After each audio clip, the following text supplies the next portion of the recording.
안녕하세요. 역사 속 이야기로 우리나라의 문화를 만나보는 시간, 문화의 역설이 돌아왔습니다. MC 김일중입니다. 반갑습니다. 예. 옆에서 벌써 박수를 이렇게 쳐주고 있는데요.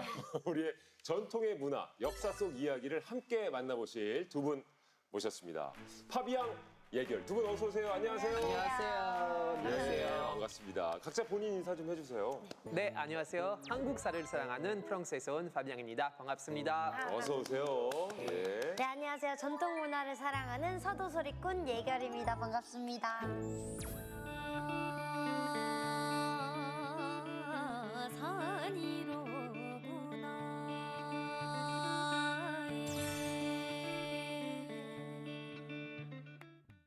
예결 씨는 정말 딱 맞춤 게스트네요. 네. 정말 우리의 소리를 또 찾아가시고 네. 직접 노래도 하시고. 네. 그럼 전통 문화도 또 잘 알고 계시겠네요. 관심도 많고 더 많이 관심을 가지려고 노력하고 공부하고 있습니다. 예, 말씀하시는 목소리 자체가 그냥 우리의 소리다. 맞아요. 예. 우리 파비앙 씨는 워낙에 많은 분들이 또 친근해하시고 잘 아시지만 프랑스에서 넘어오셨지만 한국을 또 사랑하는.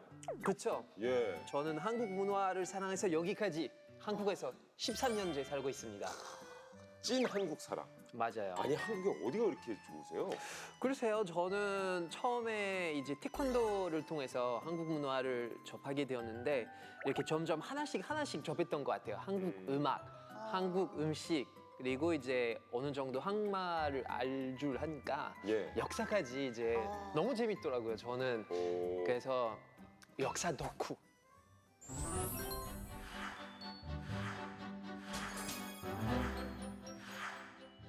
오늘 정말 잘 맞춰오셨네요. 저희가 네. 긴 말 하지 않겠습니다. 자, 문화의 역설. 오늘 저희들에게 아주 재미난 역사 이야기를 해주실 선생님 한 분을 모시도록 하겠습니다. 자, 선생님 나와주세요. 안녕하세요. 안녕하세요.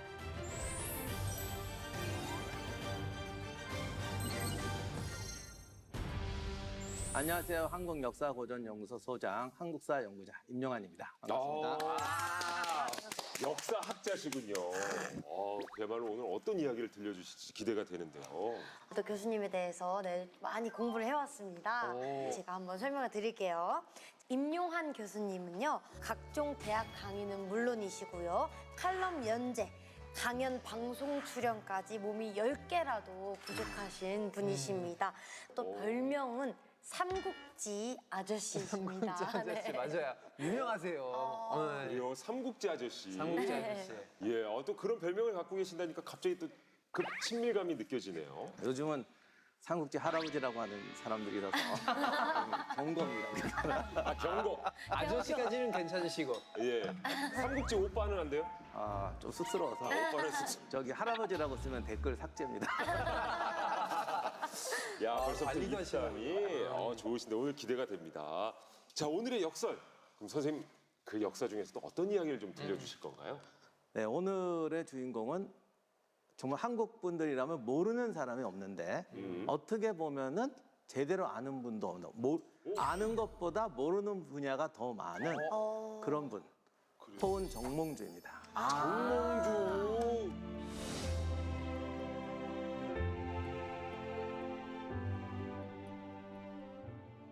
저희는 이제 정몽주 하면 저는 개인적으로 좀 고백을 하자면 네. 고려 후기에 그죠 이제 조선으로 넘어갈 당시에 맞아요. 고려의 충신이다. 그리고 이제 정몽주가 이제 그 태조 이방원하고 주고받은 그렇죠. 식구절비 단신가. 어떤 거요? 이런 대로 단신가. 단신가. 그렇지. 하여가. 하여가를 또 주고받고. 하여가도 아셔요. 하여가 주고받고. 기가 막히네. 그 철퇴도 알아요 그거 저기 다리 건너면서 그 철퇴도 맞고 선두교. 예결 치고 나와요. 정몽주.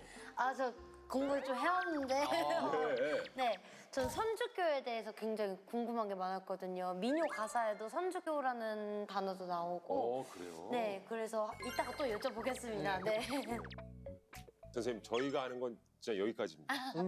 고려 후기에 충신, 특히 우리나라는 이 충신이라고 그러면 이게 굉장히 맞아요. 임팩트가 강한데 네. 사실 정몽주의 일생에서 가장 중요한 거는 고려 후기 사회가 문제가 많았거든요. 맞아요. 그 문제를 개혁해서 새로운 국가를 만들 것이냐. 이 부분이 굉장히 중요한 포인트고 평생의 가장 큰 공적이었어요. 그런데 참 묘하게도 조선을 건국하면서 정몽주가 죽기 때문에 예. 고려의 충신이 돼버린 거야. 아. 그러다 보니까 정작 그의 개혁안이 조선에서 조선을 만드는 기본 골격이 됐다라는 얘기가 아마 옛날 분들이 들으면 좀 약간 모순적으로 들렸을 것 같아요. 그러네. 고려의 그렇죠. 출신인데 개혁안을 냈었어요? 그렇죠. 그 개혁안 죽인 사람이 그 개혁안을 받아가지고 조선이란 나라를 잘 만들었다 이렇게 되니까 왠지 좀 이게 모욕처럼 느껴졌을 것 그러네. 같아요, 제 생각에. 그럼 전몽주가 고려 인물인가요? 조선 인물인가요? 사실은 조선 건국하기 전에 죽었으니까 고려 인물인데 고려 인물. 고려 후기에 고려 사회의 개혁을 위해서 굉장히 노력했어요. 그 몸은 죽었지만 그 개혁안은 살고 또 정몽주의 어떤 이 남긴 어떤 법과 제도들이 조선을 만드는데 크게 공헌했죠.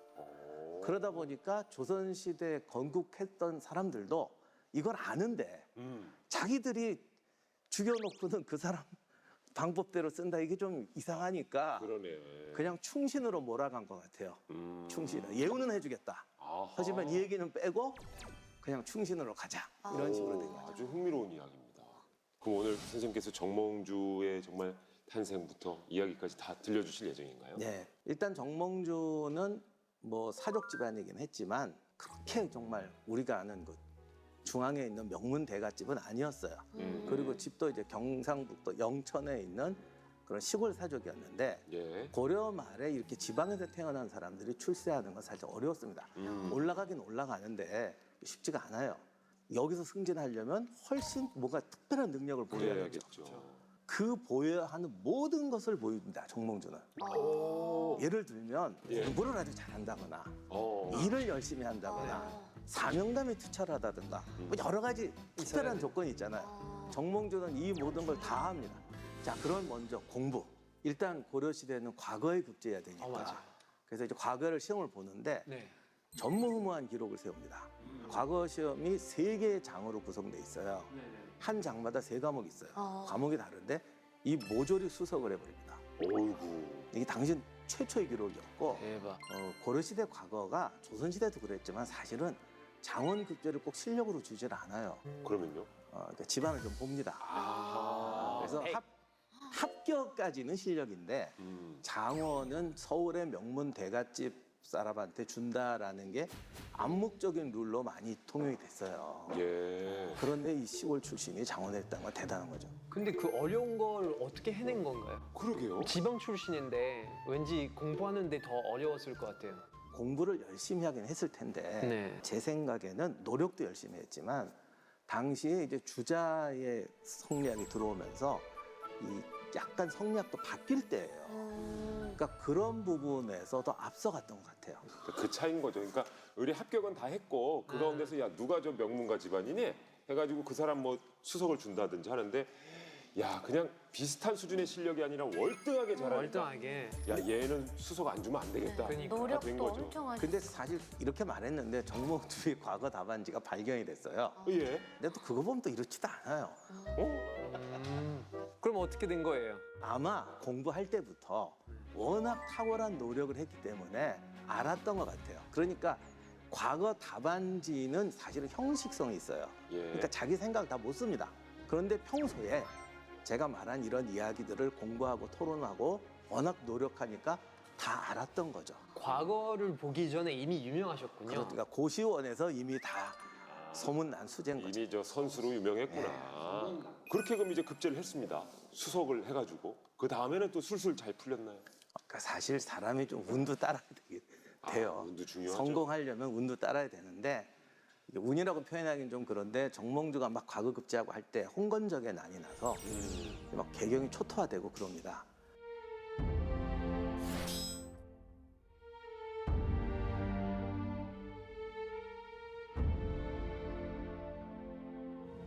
그리고 나니까 이제 국민왕이 신진 사대부들 키우면서 예. 유학 진흥을 해요. 네. 그리고 성균관을 새로 짓습니다. 그리고 여기에 당대 인류학자들을 넣어요. 그래서 요즘 말로 하면 총장님으로 이제 유명한 목은 이색 선생이 가고 당대 젊은 학자들이 뽑혀 들어가는 거예요. 거기 정몽주가 들어갔어요. 예. 그런데 마침 그때가 이제 주자 성리학이 들어올 때인데 이게 처음 보니까 이게 해설이 좀 힘든 거예요. 그 책을 읽어도 이게 문장은 해석을 해도 이게 어떤 배경이 있고 이게 어떤 뜻이다 하는 걸 설명하기가 배우지 않은 사람은 힘들잖아요. 그랬더니 정몽주가 문고로 잠그고 독학을 했어요. 그러니까 번역을 하는 게 아니라 예. 이 번역 안에 있는 사상을 설명하는 거지. 왜 이런 얘기를 하는지 이거를 막 설명을 하니까 어디서 봤어요? 어느 책에서 봤어요? 근거가 뭐예요?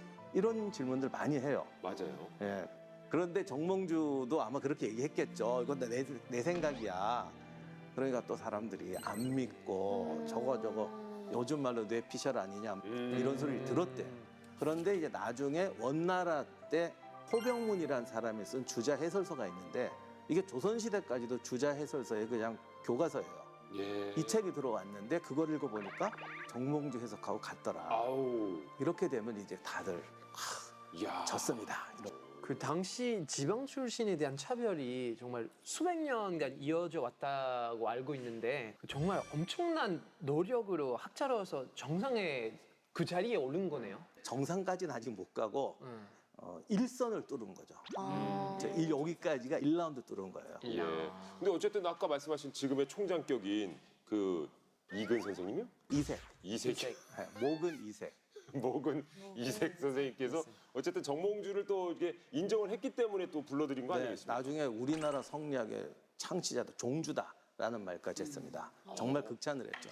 스승에게 그런 칭찬을 받는다는 건 대단한 거예요. 네. 근데 이제 문제는 이렇게 인정을 받으면 똑같이 질투도 받죠. 아, 시기와 질투가 뒤따르죠. 예. 거기다가 정몽주는 자신을 지켜줄 백그라운드가 약해요. 그걸 예. 극복해야죠. 예. 그런데 이제 학자로는 다 보여줬잖아. 그래서 전혀 보통 학자들이 잘 하지 못하는 분야에 뛰어들게 됩니다. 어디에? 전쟁에 뛰어들어. 학자가요? 학자가 어떻게 전쟁에 참여를 해요? 학자로서 이제 전쟁의 자원에서 나가요. 고려 후기가 왜 북쪽의 여진족, 몽고족, 그 다음에 뭐 명나라, 왜구 사방에서 적이 쳐들어올 때예요. 그러니까 정말 고려 군대는 360도 전쟁을 할 때라 아우. 너무 힘든 거죠. 그러다 보니까 나가기 싫은 거야. 그런데 이때 합법적으로 안 나가도 되는 관직이 그 성균관 교관들하고 언관들이에요. 이 자리에 있으면 차출이 안 돼요. 그러니까 정몽주가 나가겠다고 자원을 해요. 그럼에도 불구하고 난 나가겠다. 예. 그래서 당시 고려 사회의 가장 유명한 장군 휘하로 갑니다. 어허. 누구예요? 고려 말에 가장 유명한 장군. 이성계. 네, 이성계가 여진족과 싸울 때 그 밑에 종사관으로 가요. 아, 그때 인연이 되는군요, 이성계와. 그래서 이제 이성계하고 만나게 됩니다. 예. 그때. 그런데 이성계가 정말 요즘 말로 하면 정몽주한테 홀딱 반합니다. 근데 이게 왜 그러냐면 예. 사실 이성계 집안이 그 동북면의 무장 집안이잖아요. 예. 아들들도 많았는데 아들도 다 무장이에요. 그 집에 이제 과거 급제한 사람이 막내 두 번째였던 이방원이 처음이에요. 그러니까 그 위쪽은 다 그냥 아버지하고 맨날 싸움하고 부하들도 다 이거만 잘하는 사람이죠. 다 무관 쪽이었군요, 그러니까. 갑자기 똑똑하고 이렇게 그 학문적인 사람이 나오니까 좋아할 수밖에 없겠네요. 네, 그것도 그렇고 실제로 도움이 됩니다. 왜냐하면 작은 규모의 군대 가지고 싸울 때는 그냥 힘센 사람만 있으면 돼요. 근데 이제 이성계가 커지니까 그렇죠. 고려군하고도 합동작전하고 군대가 커져요. 그러면 군량, 보급, 행정 이런 거 굉장히 중요하거든요. 전술도 필요하고. 예. 그러니까 이성계가 보기에 이제 지략가로서 딱 그러니까. 걸맞은 사람이었군요. 그리고 실제로 이제 지역에 가다 보면 예를 들면 현지에서 징발 같은 것도 하지 않습니까? 네. 그러면 또 그쪽에서 요즘 말로 하면 투서 이런 거 올라오고 뭐 이런 거 다 처리해야 되거든요. 좀 저 까다로운 일들도 좀 처리를 잘해줬군요, 정몽주가. 좀 학자들은 좀 생각이 많고 좀 아무래도 좀 고민 많고 결단력 떨어지고 이러는데 정말 감정에 동요하지 않고 일 처리를 잘한대요. 그리고 말도 잘 타고 예. 야전에서 이렇게 직접 뛰진 않았지만 군대랑 같이 이동하면서 그런 것도 잘했던 것 같아요.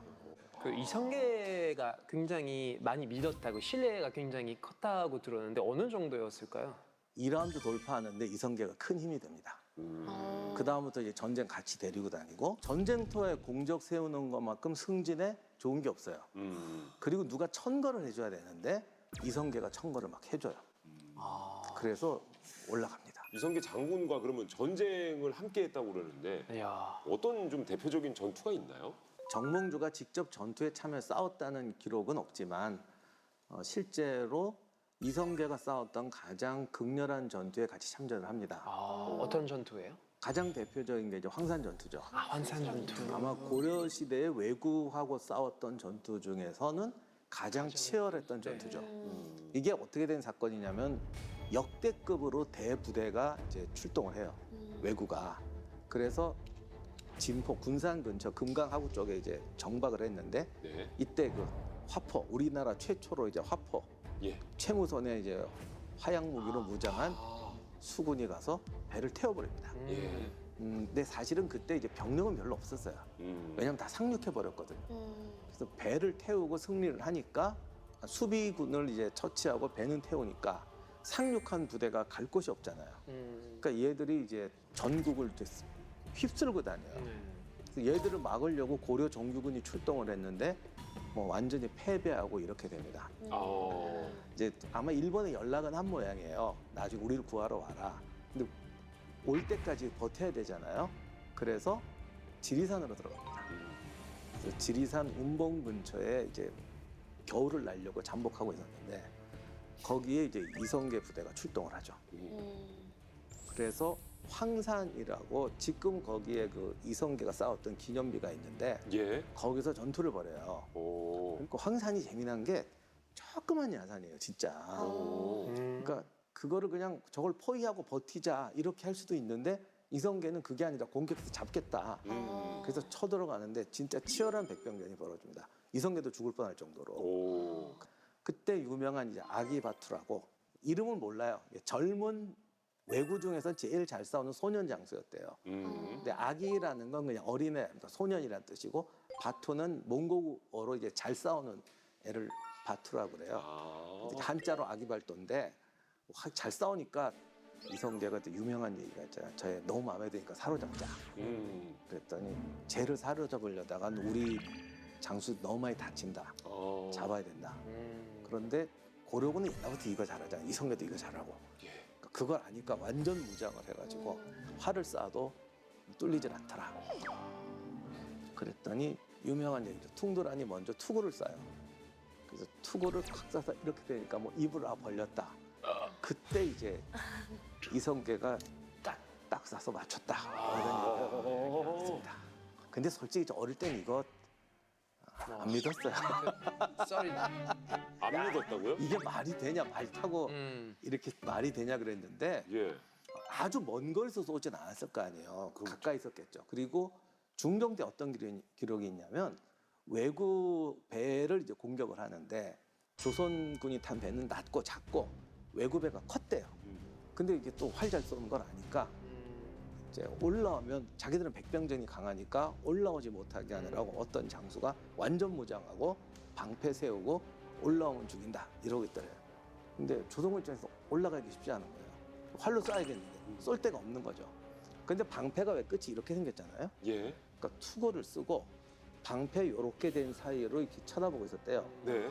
그거를 이 출렁이는 배에 탄 조선 공수가 그 사이로 쏴서 눈을 맞춰서 잡았다고. 그 정도면 말 타고 입에다 맞추는 거나 예. 비슷하잖아. 아, 그럼요. 아니, 저 박해일 씨도 활을 얼마나 잘 쏘는데. 최종범기 활 보셨죠? 그때. 아, 그냥 애기살이라고 그냥 확 쏘면 확 그냥. 예. 우리가 활 잘 쐈어요. 저도 한국 사람이지만 한국 사람이 활 잘 쏘는 건 뭔지를 이유가 뭔지 모르겠어요. 아, 기가 막히죠. 예.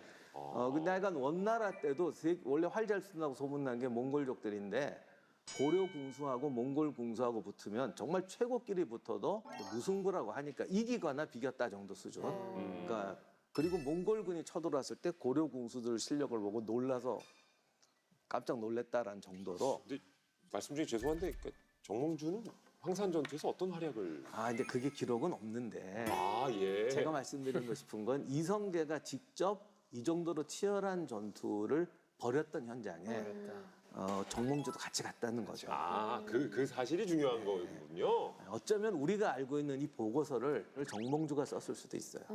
현장에 같이 따라가서 네. 기록을 또 해주고. 그만큼 이성계와 전쟁터를 같이 누볐다 네. 정도로 이해하시면 될 것 같습니다. 그럼 황산 전투가 이제 황산벌하고는 또 그거하고 전혀 다른 전혀 상관이 다르네요. 없는 거죠. 예. 다들 오해했을 뻔했지. 네. 아 거의 할 뻔했네요. 네네. 내가 대신 물어봤다.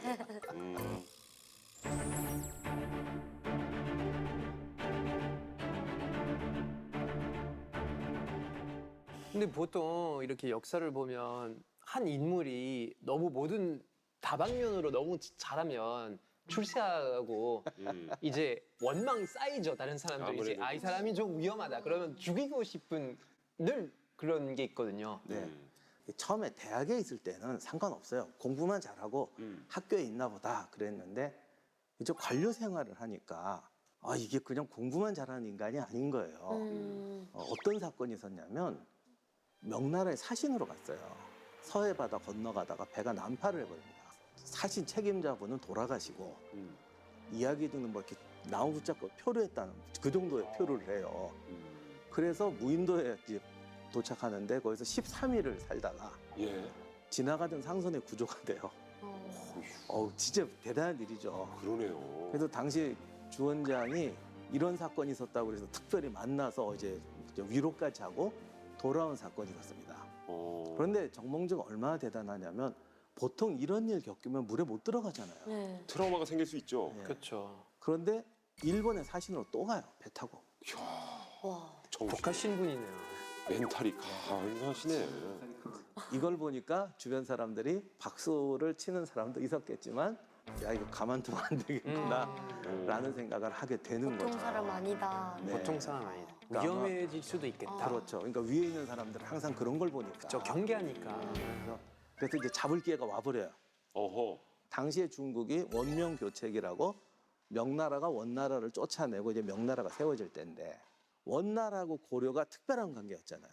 고려 왕들이 원나라 공주하고 결혼했어요. 결혼하고. 네. 근데 이제 또 하나 고려라는 나라는 이 여진족이나 몽골족 뭐 이런 애들은 맨날 다 칼 들고 설치는 애들인데 고려는 이제 공부 좋아하고 유학 좋아하고 이 문치의 나라다 그래서 사실 중국 사람들이 되게 좋아했어요. 자기들이야 좋겠지 뭐 약탈하러 안 오고 그러니까. 그런데 주원장이 뭐라고 말했냐면 니네는 참 심성이 좋은 나라인데 이게 지금은 독이다. 왜? 너희는 이제 의리 찾고 명분 찾고 인간의 도리를 찾으니까 너희 원나라하고도 관계를 안 끊을 거 아니냐.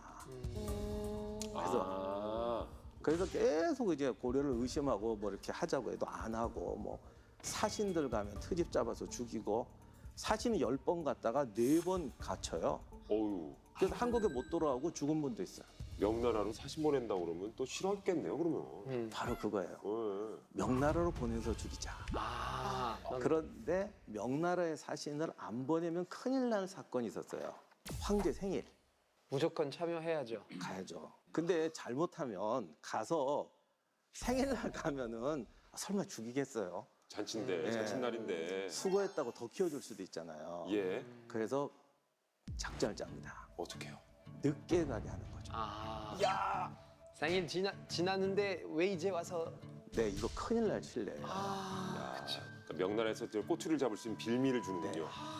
그때 명나라 수도가 난징이에요. 그런데 거기까지 가는데 90일이 걸린대요. 그때 배 타고 건너가야 되고 또 가야 되니까 일부러 50일 남았을 때 보내려고 한 거예요. 가려던 사람이 사퇴를 했어요. 그러니까 찬스. 그래서 정몽주를 추천을 한 거예요. 야, 사지로 몰아넣는구나. 예. 그러면 이때 정몽주가 저 못 갑니다. 막 이럴 수도 있는데 예. 가겠다고 그래요. 아, 계산이 빠른 분일 텐데 그걸 또 가겠다고 했어요. 똑똑하니까 왠지 뭐 길이 그렇죠. 그래서 지금 당장 출발해야 됩니다. 그래서 배 타고 바로 건너가서 말 타고 전력 질주 이성계 따라다니면서 배우 실력이 정몽주가 똑똑하니까 제가 봤을 때 45일 안에 도착하지 않았을까 하는 생각이 드네요. 원래 90일 걸리는 걸요? 아, 똑똑하니까 반으로 지름길로 줄여야지. 이렇게. 반. 저 어떻게 됐습니까, 그래서? 사실 옛날 사신들이 천천히 가긴 합니다. 아. 그러니까 정몽주는 냅다 달린 거예요. 역시. 그래서 도착한 거예요. 제 시간에 도착을 며칠 만에 했어요. 도착했어요. 뭐 거의 정확하게 도착했대요. 아슬아슬하게. 이야. 근데 여기서 이제 사건이 터져요. 오. 명태조 주원장이 원래 빈민 출신이거든요. 산전수전 다 겪고 황제까지 온 정말 자수성가 끝판왕이에요. 그런데 이 사람이 원래 도적 출신이고 그래가지고 예. 황제가 된 다음에도 사람 많이 죽인 거는 중국 역사에서 1, 2위를 다툽니다. 어휴. 어쨌든 자수성가에서 황제까지 됐잖아요. 네. 그러다 보니까 성질은 못 됐어도 재주가 없진 않아요. 그렇겠죠. 주원장의 진짜 특기가 생트집이에요. 정말 이상한 트집 잡아갖고 이건 3종을 몰살시키는데 별 말 같지도 않은 생트집을 잡아서 예를 들면 어떤 트집을? 뭐 상수할 때 빛광자를 썼다. 그럼 이분이 원래 빈민이어서 승려가 됐다가 뭐 도주가 됐다 이러거든요. 내가 옛날에 승려 노릇 했다는 거 너 지금 약 올리려고 빛광자 쓴 거지. 머리 빡빡 깎고 이런 생트집. 이런 식으로 해서 그 사람 하나를 죽이는 게 아니라 바운드리를 다 없애요. 어휴. 뭐 그래서 하여간 뭐 말도 못하게 하는데 예. 이렇게 생트집을 잡으려면 어쨌든 능력이 있어야 돼요. 특별한 능력이 있어야 돼요. 뭘까요? 뭐 관찰력인가요? 오, 하나 나왔습니다. 관찰력. 예. 또 부정적이게 바라보는 비뚤어진 마음. 부러진 마음은 기본이죠. 기억력이 좋아야 돼요. 아 기억력은. 생트집을 어떻게 잡냐면 얘기하고 있는데 갑자기 뭐 손가락을 좀 이렇게 했다. 갑자기 너 지금 속으로 내 욕하는 거지. 아니요, 전 이랬는데 너 10년 전에 누구 욕할 때 손 이랬어. 이러면서 그냥 잡아버리는 거예요. 그래서 기억력하고 관찰력이 엄청나더라고요. 근데 이게 왜 제가 이 말씀 드리냐면 정몽주가 도착했잖아요. 예. 시간 맞춰서 도착했는데요. 했어요. 그런데 그 황제 생일이니까 사람이 얼마나 많았으면 주변 나라도 한 60개국은 왔을 거 아니에요. 그 오면 또 문서를 갖다 바칩니다. 어디서 이렇게 왔다. 딱 하다가 출발 날짜를 본 거예요. 고려 사신이 요 날짜에 출발해서 요 날짜에 왔어? 90일 전에 출발해야지. 벌써 머리가 탁 돌아와서 이거 음모구나. 고려 애들이 얘 죽이려고 요때 보낸 거구나라고 딱 눈치를 그걸 채요. 파악한다고요? 네, 자기 성질이 못된 건 알기다. 이야. 흥미진진합니다. 그래서요? 주원장은 약점 잡기 좋아하는 사람인데 예. 고려에서 죽이고 싶어하는 자기 손을 빌어서 죽이고 싶어하는 애가 내 앞에 왔어. 예. 이걸 죽여줘야 돼요, 살려줘야 돼요, 높여줘야 돼요. 무조건 살리죠 일단. 아직까지는 고려하고는 지금 친분이 없잖아요. 크게. 그렇죠. 근데 어쨌든 고려를 괴롭히고 장악하려는 사람이니까. 예. 이용해서. 그렇죠. 이렇다면 오히려 높여주고 키워줘야지. 씹어주고 이용해야죠. 그렇게 머리가 순간적으로 야, 대단하긴 대단하네. 머리가 좀 빠르구나. 네, 그걸 탁 불렀어요. 여기서 기억력. 예. 10년 전에 정몽주가 난파했다가 이렇게 구조됐다고 해서 황제를 한번 만난 적이 있거든. 예. 또 그런 것도 되게 좋아해.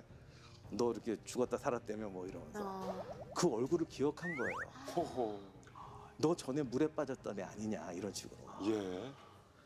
그래서 그런데 또 왔어. 음. 이런 거에 아주 마음이 확 동해버렸네. 얘 완전 물건이구나. 하여간 뭔가 이게 머리가 팍팍 돌아간 모양이에요. 그래서 그 다음부터 정몽주를 완전히 특사 대접을 합니다.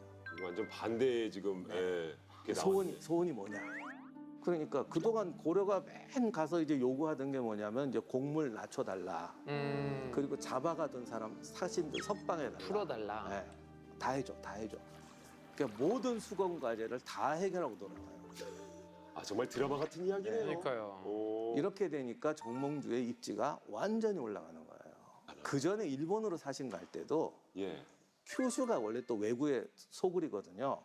그래서 거기 보냈더니 걔들이 말 듣겠어요. 차마 죽이지는 못하고 그냥 굶겨서 거의 반 죽음 상태로 만들었다 돌려보내요 그러는데 거기를 가서 어떻게 했는지는 모르겠는데 그것도 큐슈의 해적도 뭐 영주가 또 정몽주한테 푹 넘어가가지고 예.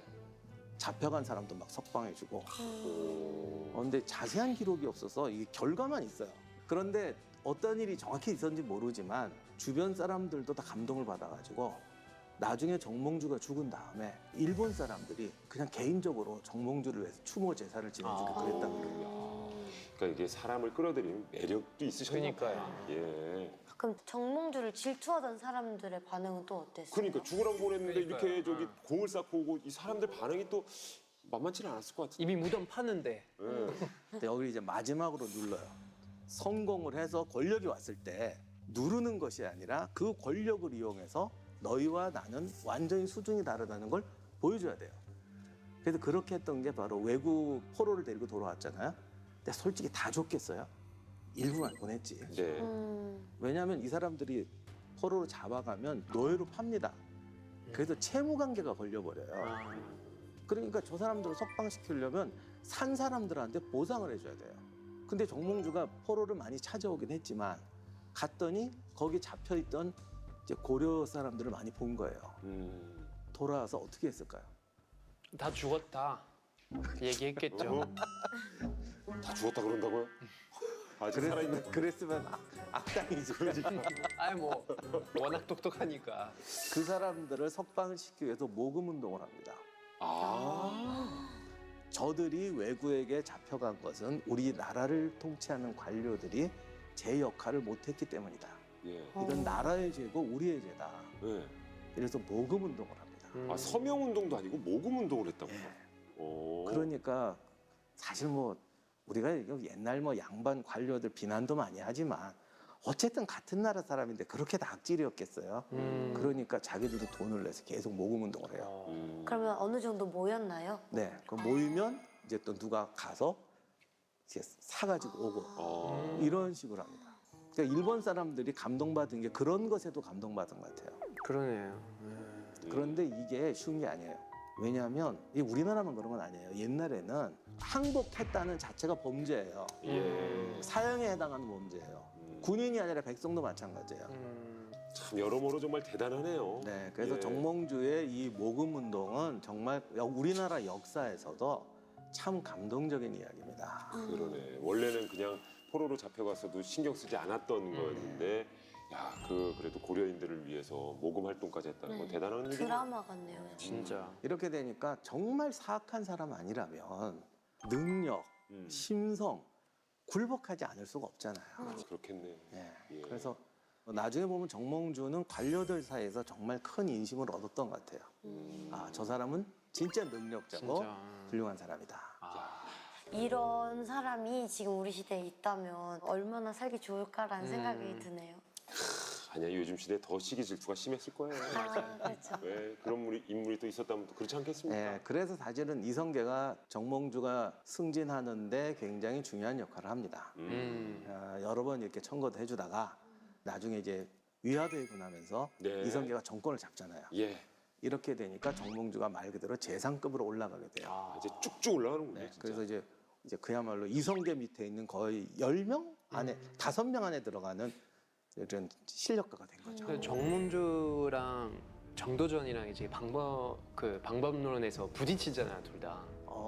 그렇지 않아도 할 얘기였어요. 아. 정말 대단하시네. 예. 참 재밌는 게 정도전하고 정몽주가 고려 말의 개혁 방법을 놓고 딱 두 가지 노선이에요. 정도전 같은 경우는 이제 확 근본적으로 뽑아버려야 된다. 그리고 이제 제도를 만들어 가야 된다. 이런 사람이고 정몽주는 그렇게까지 하는 건 그렇죠. 너무 심하지 않느냐. 근데 안 하겠다는 건 아니에요. 다만 온건하게 하나하나 하면서 하자. 근데 요즘에 젊은 사람들하고 얘기하면 다들 확 뽑는 게 그렇죠. 화끈해 보이잖아요. 예. 대혁명. 프랑스처럼 싹 다 엎어. 그러니까 정몽주는 조금 더 이제 우리는 뭐 고려는 좋은 거 가지고 새로운 나라 만들자. 그리고 정도전은 우리는 갈아엎고 프랑스처럼 대혁명하고 이렇게 하는 거죠. 근데 뭐 프랑스 혁명도 그랬지만 사실 역사의 결과는 아무도 모릅니다. 우리가 항상 싹 잘라버리면 다시는 그런 일이 안 생길 거라고 생각하지만 맞아요. 그랬으면 인류 역사는 4,000년 전에 좋아졌겠죠. 맞아요. 아허, 그러네. 사실 저도 젊었을 때는 정도전 팬이었는데 예. 예를 들면 정도전이 했던 과거제 개혁안이 있어요. 이게 이제 명나라 제도거든요. 예. 근데 우리나라에서 이게 시행이 안 됐어요. 그런데 그 당시에 과거제 개혁안을 놓고 보면 정도전 방안이 좀 화끈한 것 같아요. 그런데 똑같이 했거든요, 명나라가. 한 50년 지나니까 똑같아져. 그래서 물론 그거를 또 어떻게 해결했느냐는 우린 모르는 일이지만 네. 이게 순식간에 한다고 해서 반드시 그렇게 되진 않아요. 그래서 어느 게 좋다라는 것은 쉽게 말할 수는 없는 부분인데 다만 제가 말씀드리고 싶은 것은 가끔 온건하게 개혁하자는 사람들이 개혁하기 싫어서 또는 자기가 손해보기 싫어서 온건론을 지지하는 사람들이 있어요. 정몽주는 그건 아니라는 거죠. 이 사람의 삶을 보면 정말 최선을 다하잖아요. 예. 그리고 단지 내가 출세하기 위해서 목숨을 거는 게 아니라 내가 주어진 일, 내가 맡은 일에서 문제를 해결하기 위해서 최선의 노력을 합니다. 그러니까 이분은 온건파다, 급진파다를 따지기 전에 최선의 노력을 한 게 맞다는 거죠. 정도전 팬 아닌 정몽주 팬이신 것 같은데요? 아니, 저는 근데 사실 세상은 둘 다 있어야 된다고 봐요.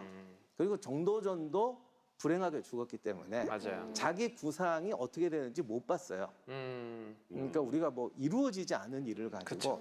테이블에서 있던 일 가지고 말할 수는 없죠. 그리고 정도전도 법전을 만들었고 정몽주도 법전을 만들었어요. 근데 이게 법전을 만들었다는 거 오해하시는데 법전만 만든 게 아니고 사실은 법을 시행을 했어요. 근데 상당수도 비슷해요. 정몽주가 조금 애매하긴 한데 예를 들면 나중에 이제 조선 건국하는 건 막으려고 하잖아요. 그 바람에 죽게 되지만 왕조가 바뀌는 건 막으려고 했지만 국가 체제를 바꾸는 것 자체에는 찬성을 했던 사람이죠. 그렇군요. 그래서 정몽주가 만들었던 이 개혁 법안이 많이 안 남아 있고 몇 개만 이야기되고 있는데 이게 조선에서 다 시행이 된 거예요. 네. 그리고 이거는 제가 좀 말씀드리기가 조금 과감한데 몇 개 안 남아 있기 때문에 다 적은 게 아니니까 이것만 봐가지고는 잘 모르겠는 거죠. 그런데 정몽주가 했던 이런 법들을 보면은 조선이라는 나라의 체제에 거의 비슷한 체제를 만들려고 했던 건 맞는 것 같아요. 다만 그 과정, 방법에서 얘들을 죽이고 갈 거냐, 설득해서 갈 거냐, 이런 차이가 있었던 것이죠. 저 개인적으로는 또 아주 새로운 또 역사적인 사실을 알게 된 것 같았어요. 왜냐하면 우리 이제 단순히 역사 공부를 할 때는 정도전 하면 딱 이분법 쪽으로 그죠? 예, 조선 건국의 뭐 설계자, 그렇죠? 예, 뭐 이런 식으로 배웠고 그냥 정몽주는 그냥 고려 시대 마지막에 충신 네. 이렇게 했는데 정몽주도 이런 개혁안들을 어쨌든 가지고 있었다는 것 자체가 굉장히 흥미롭네요. 네. 그 사실 그 정몽주가 죽은 상황에 대해서 굉장히 여러 가지 이야기가 있다고 들었는데 그 어떤 얘기들이 있는 거죠? 일단 정몽주가 죽는 장면에 대해서는 실록이 제일 정확하다고 봐야죠. 태종이 직접 관여를 했기 때문에 어떤 전후 과정에 대해서는 좀 정치적 입장이 들어갈 수도 있고 특히 정몽주가 이제 이 사건의 발단이 공양왕 4년에 이성계가 해주에서 사냥하다가 낙마를 합니다. 그래서 거의 죽었다는 거의 수준의 소문이 들어오니까 오. 이제 얘들을 이제 처치하고 고려를 지키자 해서 뭐 이제 쿠데타가 나는데 이걸 정몽주가 지휘했다는 거예요. 근데 요 얘기는 태종의 입장이 많이 반영된 거라서 조금 이제 우리가 어떻게 걸러들어야 될지 좀 애매하긴 한데 뭐 그런 거 저런 거 다 떠나서 그 정몽주를 암살하는 장면 여기는 굳이 거짓말이 들어갈 게 없거든요. 그렇죠. 예. 어차피 죽었으니까. 네. 그리고 예를 들면 뭐 정몽주가 공격하러 오는 거를 죽인 것도 아니고 집에 돌아가는 사람을 죽인 거기 때문에 요 장면은 실록에 있는 이야기가 뭐 굳이 거짓말이 들어갈 게 없는데 보통 정몽주가 암살된 것이 선주교다라고 네. 하는데 유명하죠. 네. 사실 선주교라는 기록은 없어요. 그래요? 네. 보통 선주교에서 죽어서 거기에 대나무가 자랐다. 맞아요. 네. 이런 그 말이 피, 많은데. 네. 그 피 자국이 네. 지금도 있다던데 그 자국? 네. 이제 그 얘기를 제가 이제 하나하나 말씀을 드리면 네. 일단 선주교 얘기가 왜 나왔을까? 정몽주 집이 나중에 숭양서원이 됩니다. 그래서 그건 지금도 있어요, 문화재로. 그런데 그 숭양서원 앞에가 선주교예요. 북한이죠 지금? 네, 그 개성에 있죠. 그러니까 숭양서원으로 가는 길에 선주교가 있는데 다만 정몽주가 그때 이쪽에서 왔는지 저쪽에서 왔는지는 잘 몰라요. 그리고 사실 제가 개성을 못 가봐서.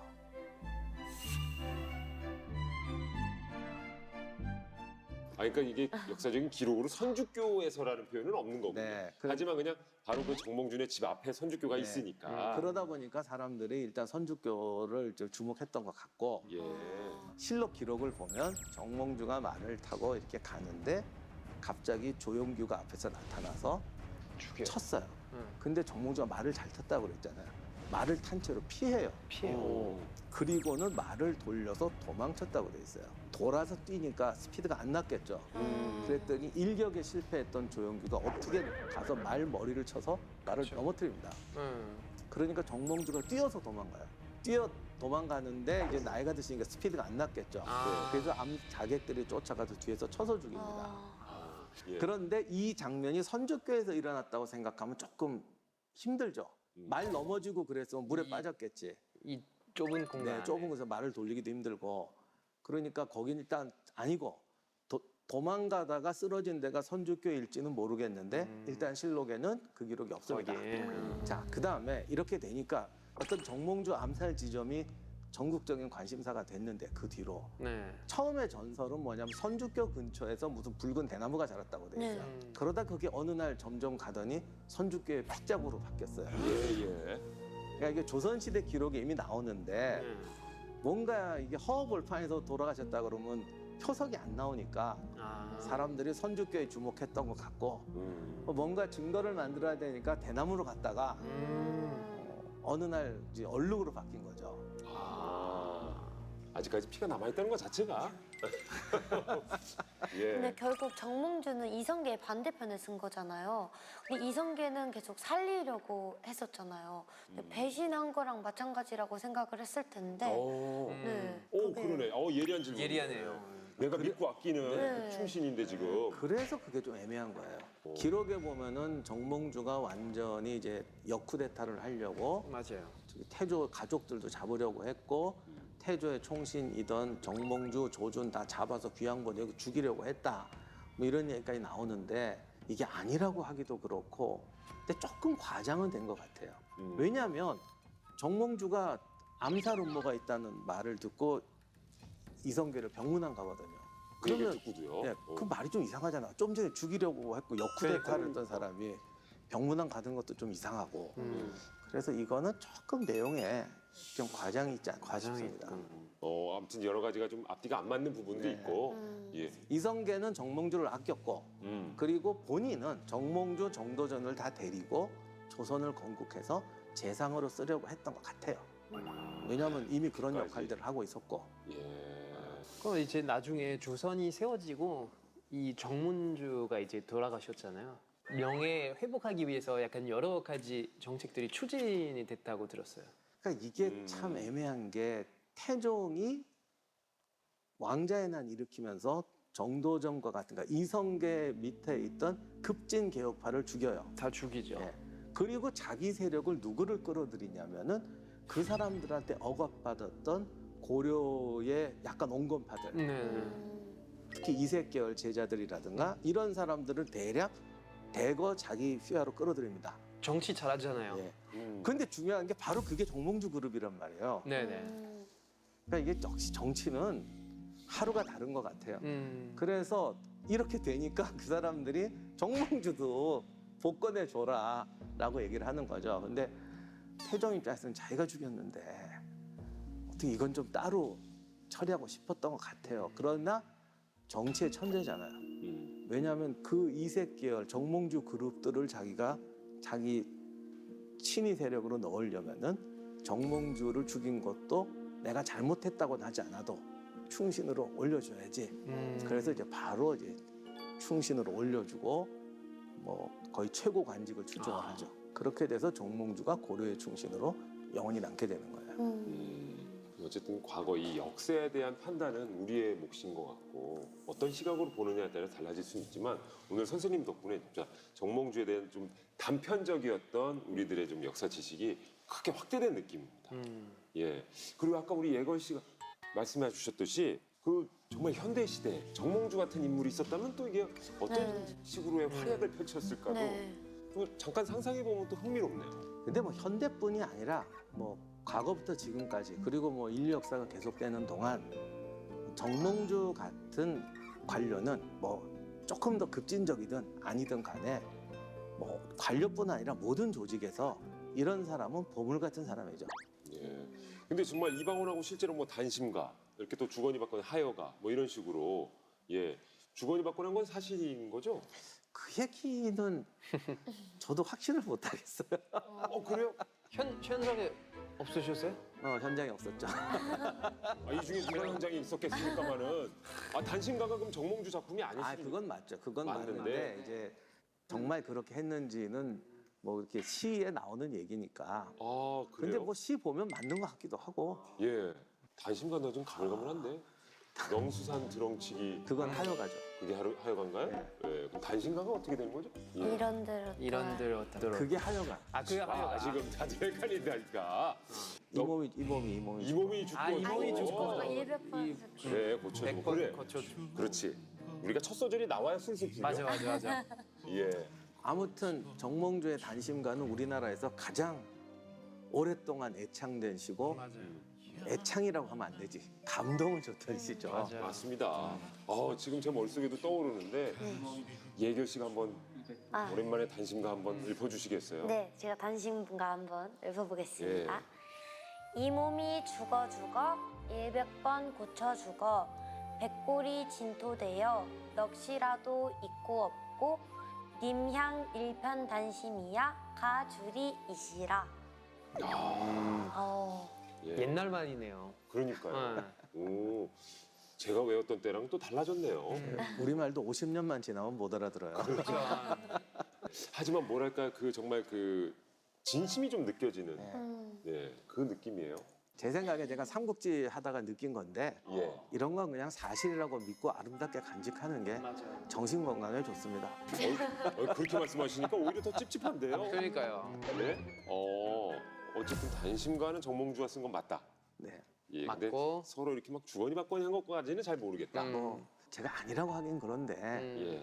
뭐 어떻게 어느 쪽에 적극적 증거가 있냐 그러면 아니란 증거도 없으니까. 그냥 재미로 알고 있으면 되죠. 알겠습니다. 이 정몽주라는 인물이 어쨌든 굉장히 지방에서 올라와서 뛰어난 학문을 갈고 닦았고 실제로 이제 그 전쟁에도 참여를 하고 예, 죽으라고 보냈더니 사신으로서의 공도 쌓고 그러니까 쭉쭉 승승장구했지만 결국에는 이 철퇴를 맞아서 사망에 이르기까지 하는 야 이게 정말 한편의 정말 그 드라마의 주인공 같네요. 네, 그러니까 어쨌든 그 사람이 온건한 사람이었던 극진적인 사람이었던 옳은 길을 위해서는 목숨까지 바칠 정도로 자기 신념을 위해서 행동했다는 것은 우리가 존중해 줘야 될 것 같아요. 시간이 변하고 뭐 상황이 변할지언정 내 마음은 변치 않을 것 같다. 예, 뭐 이런 마음이 느껴지는 구절인 것 같아요. 일편단심. 저 단심가는 그러니까 고려를 향한 그렇죠. 마음이겠죠. 단심이라는 게 이제 붉은 마음이라는 뜻인데 예, 연인들의 변치 않는 마음, 뭐 사랑 이런 거 할 때 단심이란 말 많이 씁니다. 그 정도로 좀 정몽주의 고려를 향한 굳은 의지가 좀 느껴지는 마음이기도 하고, 예.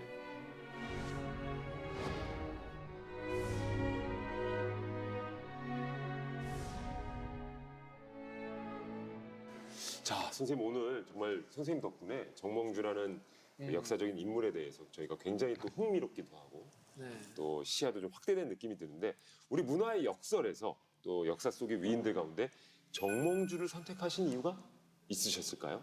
아까 우리 사회에 이런 분이 한 사람만 있었으면 어떻게 좋을까라고 말씀하셨는데 예, 사실은 뭐 지금이 아니라 과거에서 현재까지 또는 미래에도 꼭 관리가 아니더라도 모든 조직에서 이런 사람이 정말 보물일 것 같아요. 근데 이런 사람이 정말 몇 명만 있다고 해도 조직이 바뀔 것이다.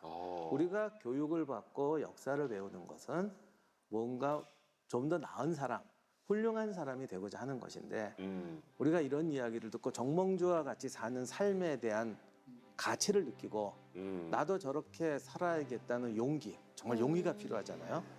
용기와 신념을 가진다면 우리 사회가 좀 더 나아질 것이고 우리의 미래가 좀 더 밝아질 것이라고 생각하는 마음에서 과거는 과거로서 중요한 것이 아니라 어떤 미래적 가치를 찾아내느냐가 중요하기 때문에 과거의 충신을 우리가 기억하지 말고 우리가 정말 본받아야 될 삶의 어떤 멘토, 모델로서 정몽주를 이해했으면 좋겠습니다. 그래서 정몽주를 선택했습니다. 예. 알겠습니다. 이렇게 뜻깊은 의미까지 듣고 나니까 더욱더 수긍이 가는데요. 자, 문화의 역설. 저희가 여기서 그냥 인사드리면 너무 아쉽잖아요. 왜냐면 우리에게는 국악방송에 어울리는 예결 씨가 있지 않습니까? 네. 예. 어떻게 예결 씨의 한 소리를 저희가 좀 들어봐도 될까요? 네, 오늘은 제가 금다라꿍이라는 곡을 준비했는데요. 네. 실제로 황해도에 금다라 봉우리라는 봉우리가 있는데 그 봉우리에서 내려오는 이제 이루지 못한 사랑 이야기를 이제 표현한 곡이고요. 예. 금다라 봉우리와 이용녀 봉우리가 평생 서로 사랑을 이루지 못하고 바라보고 있다고 해요. 그래서 이 모습이 뭔가 정몽주와 이성계 같다는 생각을 해서 네, 이야. 준비해봤습니다. 네, 알겠습니다. 예결 씨의 노래 박수로 청해 듣겠습니다.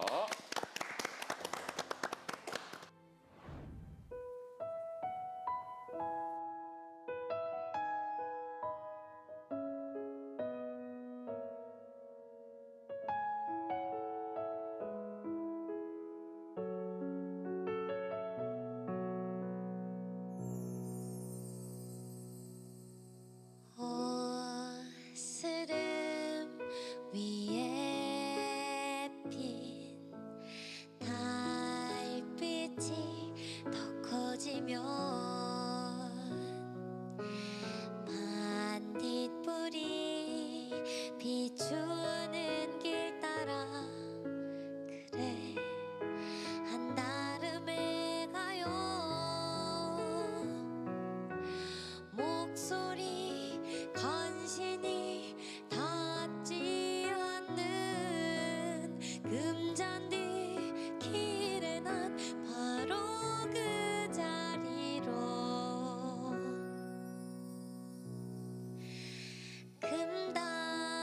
금다라꿍 금다라꿍 금다라꿍 금다라꿍 금달아졌네 금다라꿍 금다라꿍 금다라꿍 금다라꿍 금달아졌네.